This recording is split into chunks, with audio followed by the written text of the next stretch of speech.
जिस तरह कोयल के बच्चे अपनी माँ की आवाज़ को पहचान कर उसके साथ हमेशा के लिए चले जाते हैं, उसी तरह जो सच्चे विवेकी हंस होते हैं वो सत्संग की केवल एक बात को सुनकर समझ जाते हैं कि कहाँ पे हमसे गलती हो रही है, और वो उसको भली भांति समझ के उस गलती को सुधारने की कोशिश करते हैं, ना कि झगड़ा करते हैं। तो जैसे आपको मैंने बताया कि ये सब जो कुछ भी आपको यहाँ पे जात पात वर्ण समाज देश कुछ भी दिख रहा है, ये सब अक्षरों की वजह से है। जितनी भी सरहदें हैं ये अक्षरों की वजह से है। जब ये दुनिया शुरू में जैसी थी तब ना वहाँ पे कोई इंग्लैंड था, ना कोई पाकिस्तान, ना जर्मनी, ना इटली, ना फ्रांस। सब कबीले वालों ने अपनी अपनी भाषाओं को विकसित किया, अपने अपने अक्षरों को विकसित किया। कई लोग कहते हैं कि सबसे पुराना जो है संस्कृत भाषा है और भगवान संस्कृत भाषा में बात करते होते थे। अगर भगवान संस्कृत भाषा में बातें करते होते थे और भगवान ने ही सबको बनाया है तो इस दुनिया में केवल एक ही भाषा होनी चाहिए थी, वो भी संस्कृत। क्यों अलग अलग देशों में अलग अलग भाषाएं विकसित हुई? क्यों अलग अलग भाषाओं में ही ग्रंथ आए?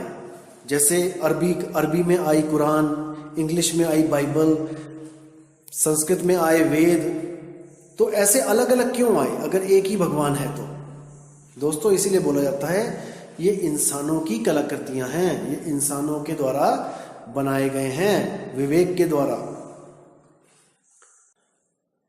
और इंसानों ने इसमें वही लिखा जो जहां तक उनकी बुद्धि की दौड़ थी, जहां तक उनकी पहुंच थी। इसीलिए मैं कहता हूं कि आत्मज्ञान जो है वो किताबों के द्वारा हो सकता है। जहां तक जिसने बताया उसको पढ़ के आपको पता भी लग जाए कि आत्मा सब में एक है, हर चीज आत्मा है जो हर शरीरों में काम कर रही है, शरीरों से जुदा है। हर जीव यहाँ पे आत्मा के द्वारा ही चल रहा है। हर चीज आपको पता लग जाएगी, लेकिन फिर भी आपको ये नहीं पता लग पाएगा कि असल में वो होती क्या है और कैसी होती है। जैसे आपने पढ़ लिया किताबों में कि पारस पत्थर कुछ होता है। पारस पत्थर वो होता है जो सोने को, जो लोहे को सोना बना देता है। तो आपने पढ़ लिया कि पारस पत्थर होता है और वहां पे छोटा सा टुकड़ा भी दिखा दिया जाएगा आपको पढ़ाई के साथ किताबों में कि हाँ ऐसा पारस पत्थर होता है। लेकिन दोस्तों, आप उसको पहचान नहीं सकते। आपको नहीं पता कि वो पारस पत्थर कैसा होता है। आप सोच भी नहीं सकते पारस पत्थर कैसा होगा। जैसे आपने अभी सुना हुआ है, कई लोगों ने सुना है, वाणियों में आता है कि पारस पत्थर कुछ होता है, लेकिन आप इमेजिनेशन भी नहीं कर सकते कि वो कैसा होता होगा। कोई सोचेगा वो कांच की तरह होगा, कोई सोचेगा वो काला होगा, कोई सोचेगा वो नीला होगा, पीला होगा।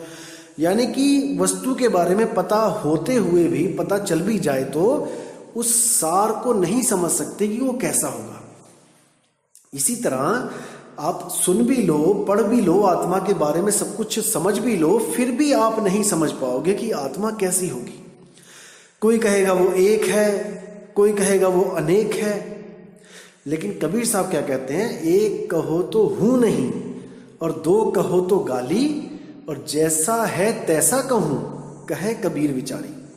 वो आत्मा जैसी है उसको वैसे ही महसूस जब करोगे आप, तभी आपको ये ज्ञान होगा कि वो आत्मा कैसी होती है। अदरवाइज बातों से आप उसके बारे में विश्लेषण कर ही नहीं सकते। आप बता ही नहीं सकते किसी को कि वो आत्मा कैसी होती है। उसको तो केवल प्राप्त किया जा सकता है अनुभव के द्वारा। जब आप उसको ये अनुभूति करोगे तब आप भी बताने लायक नहीं रह जाओगे कि वो आत्मा कैसी होती है। तो दोस्तों, यही वो शब्दों का जाल है जो हम सबको एक दूसरे का बैरी बना देता है अगर हम इसको गलत तरीके से यूज करें तो। और यही वो शब्दों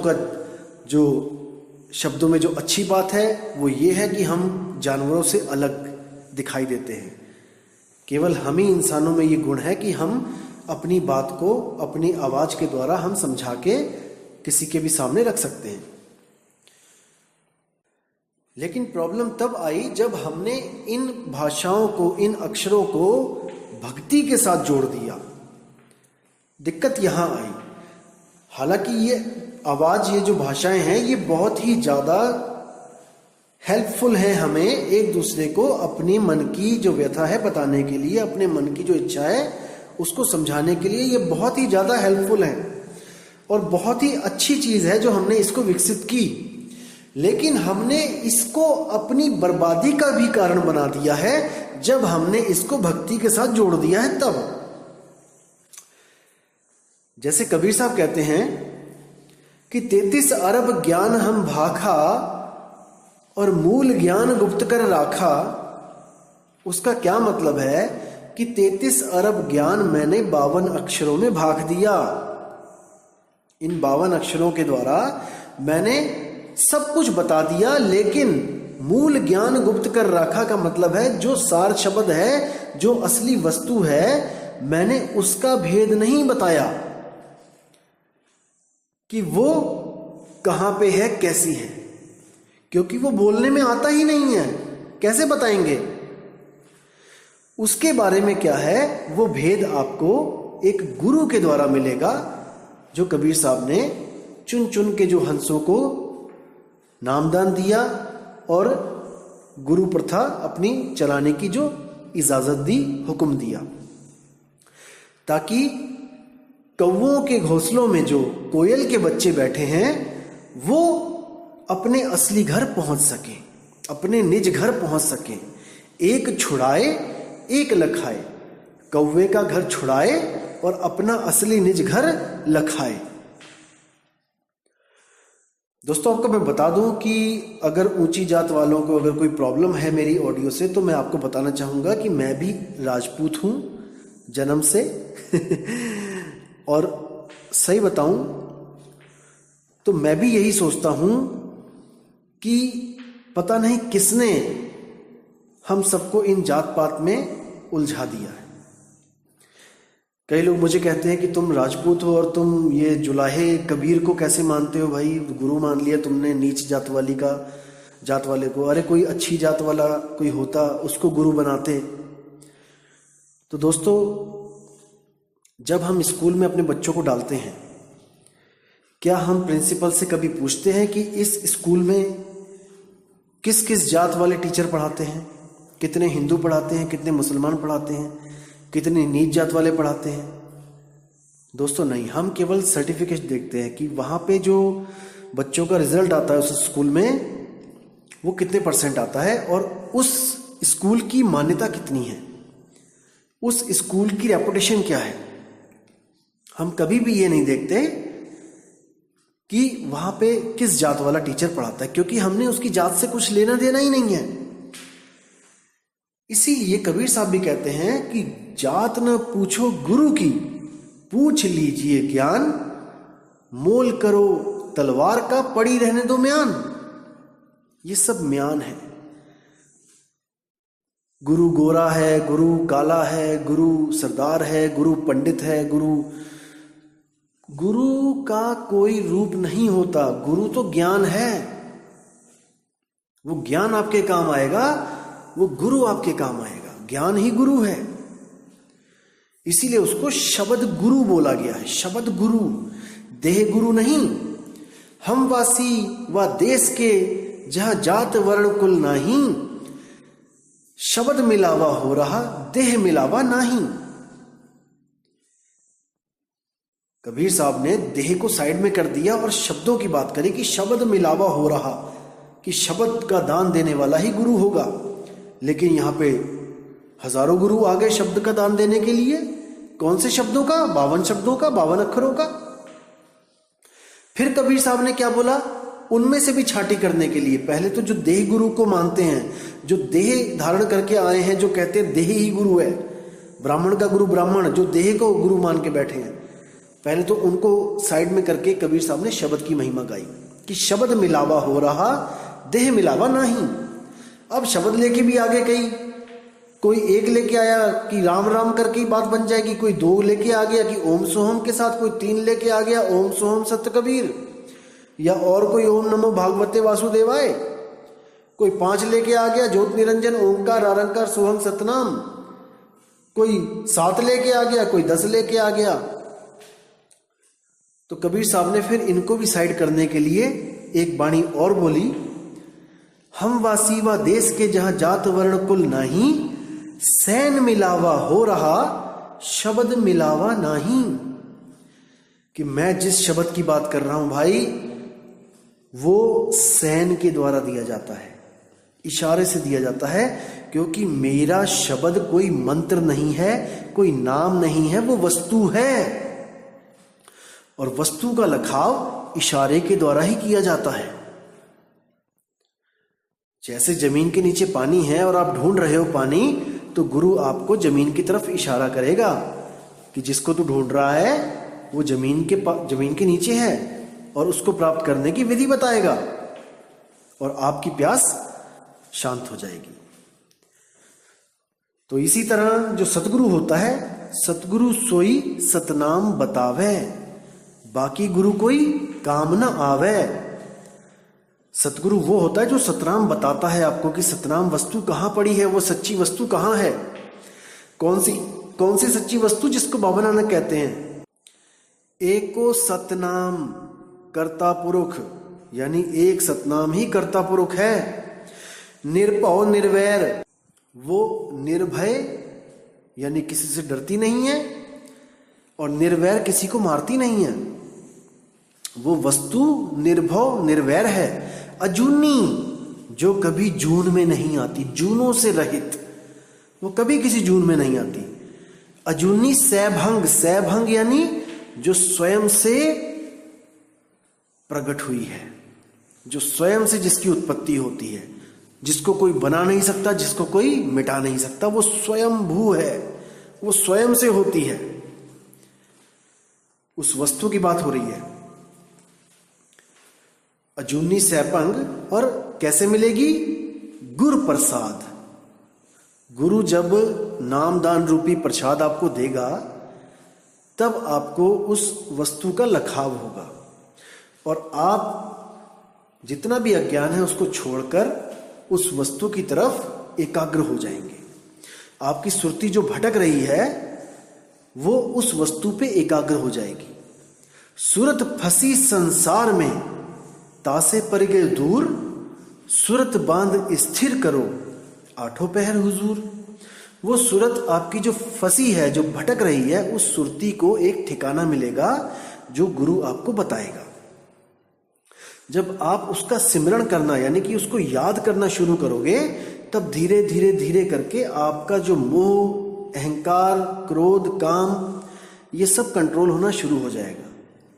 और आपको जो अनुभूति होगी वो अकथ कहानी होगी, उसको आप बयान नहीं कर सकते। आपको कोई पूछेगा तो आप चाह के भी बता नहीं सकते। वो अनुभव ही ऐसा होता है, और वो अनुभव मन का, ये शरीर का नहीं होता है, वो आत्म अनुभव होता है। वो आत्मा के द्वारा ही आत्मा का अनुभव किया जाता है। तो दोस्तों, विवेक लगाना है, विचार करना है, अक्षरों के जाल में नहीं फंसना है। 52 अक्षरों के जाल में हम ऐसे फंसे हुए हैं कि इसमें हम छूट नहीं पा रहे हैं। अब ऐसा कोई गुरु मिले जो 52 की डोर को तोड़ दे। जब 52 का टूटे डोरा, सहजे छूटे काल झकोरा, फिर नहीं आए फिर नहीं जाए, सार शब्द में रहे समाये। वो सुरती हमेशा के लिए सार शब्द में समा जाती है, और वो शब्द स्वरूपी राम बन जाती है। अब उससे वो कभी जुदा नहीं होती, क्योंकि एक बार जुदा होकर वो देख चुकी है कि हमें कैसे कैसे जन्मना और मरना पड़ रहा है। मैंने पहले भी बताया था कि वो जो चेतना है, वो जीवित चेतना है, वो मुर्दा चेतना नहीं है। चेतना भी 2 प्रकार की होती है, एक जीवित चेतना, एक मुर्दा चेतना। यानी कि एक सेंसेबल होती है, उसको सेंस होता है, वो जीवित, और एक रोबोटिक होती है। जैसे रोबोट की जो चेतना है उसमें सेंस नहीं होती है। रोबोट अनुभव नहीं कर सकता, प्रेम को अनुभव नहीं कर सकता, इमोशंस को अनुभव नहीं कर सकता। अगर रोबोट को आपने आदेश दे दिया कि सामने जो बंदे हैं उनको गोली मारनी है, तो वो चाहे आपके ही पापा क्यों ना हो, आपकी ही मम्मी क्यों ना हो, वो किसी की नहीं सुनेगा। वो उसको जो कमांड दिया गया है वो उस पे अटल रहेगा। लेकिन अगर वही बंदूक आपके हाथ में पकड़ा दी जाए तो आप दोस्तों नहीं चला पाओगे, क्योंकि आपके अंदर जीवित चेतना है, ना कि कोई इलेक्ट्रॉनिक चेतना है। जो लोग इलेक्ट्रॉनिक चेतना को और जीवित चेतना को एक समझने लगे हैं वो बहुत बड़ी भूल में है दोस्तों। इसकी यही खासियत है सुरती की कि ये मृत चीजों को भी जीवित कर देती है। यानी कि ये जो शरीर आप लेके घूम रहे हो, जो मेरे पास जो शरीर है, ये केवल चेतना की वजह से, उस सुरती की वजह से ये जीवित दिखाई देता है। असल में ये मरा हुआ है, मुर्दा है। जैसे आप एक कार चलाओ और कार के शीशे काले हो, आप दिखाई ना दे रहे हो, तो दोस्तों सबको यही लगेगा कि कार जीवित है और कार चल रही है, बहुत तेज चल रही है, इसमें जान है। लेकिन दोस्तों आप हो तभी जान है, आप नहीं होगे तो उसमें जान नहीं होगी। इसी तरह हमारा शरीर चल रहा है क्योंकि जीव है, सुरती है। अगर सुरती नहीं होगी तो शरीर मुर्दा है। तो साहिब कहते हैं, बावन के जंजाल में फंस गया ये संसार, और सिमरन बावन का करे कैसे लागे पार। क्योंकि हमें पुराने समय से ये पढ़ा दिया गया है, अच्छी तरह रटा दिया गया है कि जब तक हम राम राम राम राम, अल्लाहु अल्लाहु अल्लाहु, वाहेगुरु वाहेगुरु वाहेगुरु, सत साहिब सत साहिब सत साहिब, कबीर कबीर कबीर, ये सब नहीं बोलेंगे, नहीं जपेंगे, जब तक हमारी बात नहीं बनेगी। दोस्तों परमात्मा कोई इलेक्शन में खड़ा नहीं हो रहा है। जिसकी जय जयकार नहीं लगाई जाए तो वो खुश नहीं होगा। हम उसकी जय बोलते हैं केवल अपने लिए, उसके लिए नहीं कि हम उसको खुश करने के लिए जय बोल रहे हैं। हम जय उसकी बोलते हैं क्योंकि हमें ये महसूस होता है कि अगर वो ना होते तो हमारा क्या होता। हम इसलिए उसका धन्यवाद करते हैं, पल पल उसको, उसकी बंदगी करते हैं। अदरवाइज उसको किसी चीज की जरूरत नहीं है। वो नहीं कहता है कि मेरी जय करो, उसको कोई जरूरत नहीं है आपकी जय जयकार की। जैसे कई लोग कहते हैं भगवान को खुश करने के लिए बहुत कुछ करना पड़ता है, बलियां देनी पड़ती हैं, बकरे चढ़ाने पड़ते हैं, दारू चढ़ानी पड़ती है। दोस्तों अगर उसे बकरे चाहिए होते ना, वो एक ही रात में सारे बकरे यहां से गायब कर ले जाता।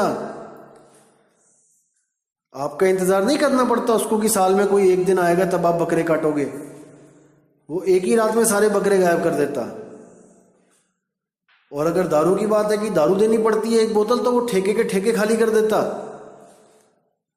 आपकी एक बोतल का प्यासा नहीं है वो। इसी भरम जालों में हमें फंसा फंसा के यहीं पे उलझा के रखा हुआ है। इसलिए दोस्तों विवेक लगाना है, विचार करना है कि हमने निकलना है कि हमने उसी लकीर के फकीर बन के यहीं रह जाना है। ये आपके हाथ में है, किसी के हाथ में नहीं है कि कोई किसी को निकाल सके। परमात्मा ने सबके पास एक डोर फेंकी हुई है। जैसे कोई कुएं में गिर जाता है तो एक रस्सी फेंकी जाती है, और अगर हम रस्सी को ना पकड़े दोस्तों तो इसमें हमारा दोष होता है।